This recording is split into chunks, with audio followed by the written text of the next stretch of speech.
Lo, Assalamualaikum warahmatullahi wabarakatuh. Perkenalkan, nama saya Muhammad Abdul Bari, dari kelas 11 SMA IPS Terpadu. Perkenalkan, nama saya Sultan Rafiki, saya dari kelas 11 SMA IPS Terpadu. Kali ini saya dan teman saya akan mempresentasikan hasil tugas kami, yakni tugas geografi yang berjudulkan Potensi dan Ancaman Demografi di Madura, yakni yang diampu oleh seorang guru yang bernama Dwi Suhartini SPD. Lanjut ke pendahuluan yang pertama akan dibahas langsung oleh teman saya yang bernama Fathullah.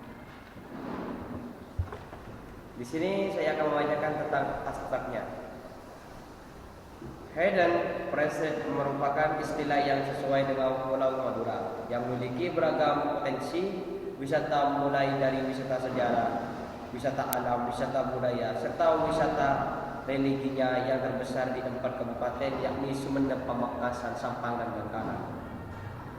Cita pariwisata Madura selama ini masih kalah dengan populer dibandingkan dengan Carok Madura, sehingga tidak heran apabila banyak orang mendeskripsikan Madura dengan kekerasan dan pembunuhan. Untuk merubah pandangan dan stereotip negatif, diperlukan tindakan konstruktif dengan menghadirkan wajah Madura yang berbeda, unik, dan menarik.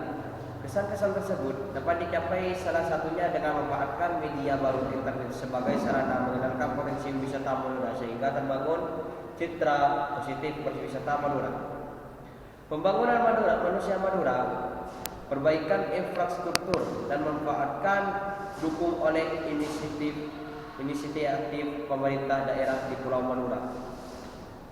Dan di sini ada latar belakang, yaitu di sebelah timur laut Jawa Timur, Pulau Madura mempunyai luas sekitar 5.168 km dengan jumlah populasi penduduk lebih dari 4 juta jiwa.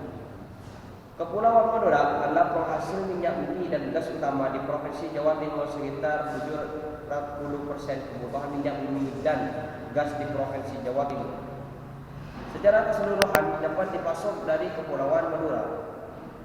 Dan ini pintu masuk melalui udara juga telah dibuka dengan diidentifikasinya benda udara runut Jawa. Dan Pulau Madura bentuknya seakan mirip badan sapi, terdiri dari 4 kabupaten, yaitu Bangkalan, Sampang, Pamekasan, dan Sumeneb. Pulau Madura memiliki sejarah yang panjang dilihat dari kebudayaan dan kesenian Islam yang kuat. Pulau Madura didiami oleh suku Madura yang merupakan salah satu etnis suku ini di Indonesia. Secara keseluruhan diperkirakan mencapai lebih dari 10 juta jiwa dan menyebar di seluruh penjuru Nusantara. Contohnya itu seperti di Malaysia dan di Singapura. Pulau Madura juga dihuni oleh beberapa suku pendatang seperti suku Jawa, etnis Tionghoa, suku Sunda, suku Bugis, dan suku Melayu. Orang Madura yang berada di Bangkalan, Sampang, Pamekasan, Sumeneb, Situbondo, dan Bondowoso jumlah penduduknya paling banyak dan mengutamakan bahasa Madura. Sedangkan orang Madura yang menetap di Probolinggo, Malang bagian tenggara, Banyuwangi, Jember, Surabaya, bagian utara Lumajang, dan sebagian Gresik biasanya menguasai 2 bahasa, yaitu bahasa Madura dan bahasa Jawa. Suku Madura terkenal karena gaya bicaranya yang keras, belak-belakan, namun dikenal hemat, disiplin, dan pekerja keras. Harga diri merupakan esensi penting dalam kehidupan masyarakat Madura. Mereka memiliki sebuah falsafah anggokan kote tolang etempeng kote mata, artinya lebih baik mati daripada harus menanggung malu. Sifatnya yang seperti inilah yang melahirkan tradisi carok pada sebagian masyarakat penduduk. Suku Madura merupakan salah satu etnis dengan populasi besar di Indonesia. Jumlahnya sekitar 7.179,635 juta jiwa. Mereka berasal dari Pulau Madura dan pulau-pulau sekitarnya, yaitu Pulau Kuteran, Pulau Gili yang Pulau Sakudi, Pulau Gili Raja, Pulau Gili Genting, Pulau Ras, dan lain-lain. Suku Madura adalah suku perantau yang banyak tersebar di beberapa wilayah-wilayah Indonesia. Selain Indonesia, beberapa orang Madura perantauan juga dapat ditemui di negara tetangga yaitu Malaysia dan Singapura. Baik, dan ini akan dilanjutkan oleh Sultan Rafiki. Kali ini saya akan membahas bab 2, yakni pembahasan. Judulnya, Potensi dan Ancaman Demografi di Madura.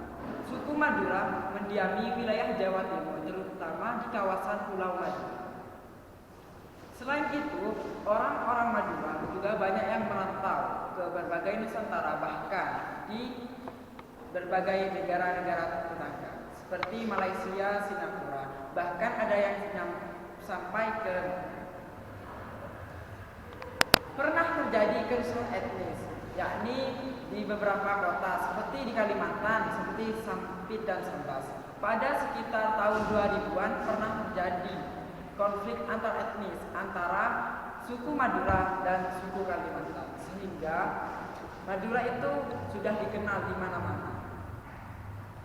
Adapun kondisi geografisnya, kondisi geografis di Pulau Madura itu berada di bagian selatan yang begitu mencolok, yakni komposisi tanah yang ada di Pulau Madura itu memiliki curah hujan yang tinggi, sehingga banyak lereng-lereng yang tinggi letaknya, justru terlalu banyak, sedangkan di lereng-lereng yang rendah malah kekurangan letak, Akibatnya banyak populasi di Madura yang pergi bertransmigrasi ke pulau-pulau lainnya seperti ke Pulau Jawa. Adapun harga diri yang selalu dijaga oleh masyarakat Madura. Biasanya populasi Madura tetap berpegang teguh pada sebuah peribahasa, yakni lebih bagus pote tolang atentum pote mata, yang artinya lebih baik mati putih tulang daripada malu putih mata. Sifat yang seperti ini melahirkan sebuah tradisi ucapan. Selain itu, suku Madura juga dikenal dengan intonasi bicaranya yang begitu keras, sehingga banyak orang di luar Madura itu yang berpikiran bahwa Madura itu keras. Bahkan ada orang yang takut untuk berteman dengan orang Madura. Padahal orang Madura itu sebenarnya baik dan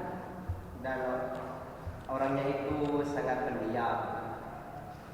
Tapi negara-negara lain itu memikirnya Madura itu keras dan orangnya itu pembunuh semua. Padahal Pulau Madura itu tidak seperti yang mereka pikirkan.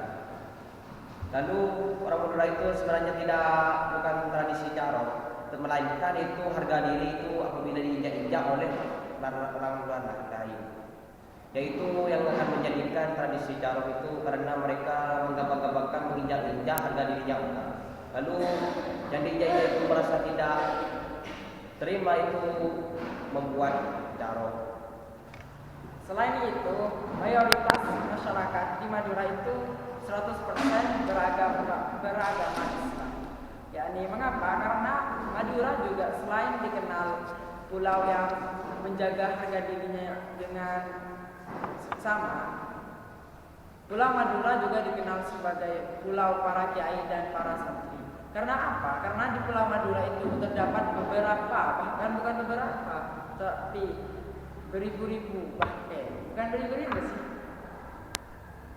Sekitaran seluruh kabupaten itu pasti mempunyai pondok pesantren. Salah satunya pondok yang terkenal di Pulau Madura ini seperti Al Amin Renduan, terus Bata-Bata dan pondok pesantren Nasatullah. Adapun Pulau Madura ini mempunyai sebuah potensi, yakni dari pariwisata, sumber daya alam, bahkan dari segi kemodernan. Jadi Madura itu tidak tertinggal jauh dengan Pulau Jawa, bahkan pulau-pulau lainnya. Selain itu ada cara untuk pergi ke Pulau Madura, yakni salah satunya menggunakan bus Akas, menggunakan pesawat udara. Sekarang Madura itu memiliki sebuah bandara yang berada di Sumeneb. Adapun masyarakat Madura ini suka bercocok tanam, yakni yang biasanya yang ditanam itu sebuah ketela, singkong, padi, dan lain sebagainya.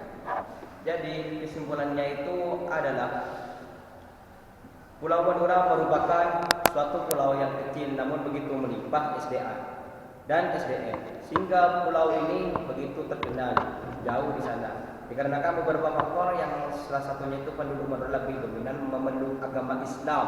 Pulau yang kecil namun kaya dikenal Pulau Garam karena terdapat tambak garam yang banyak dan besar, dan lain sebagainya.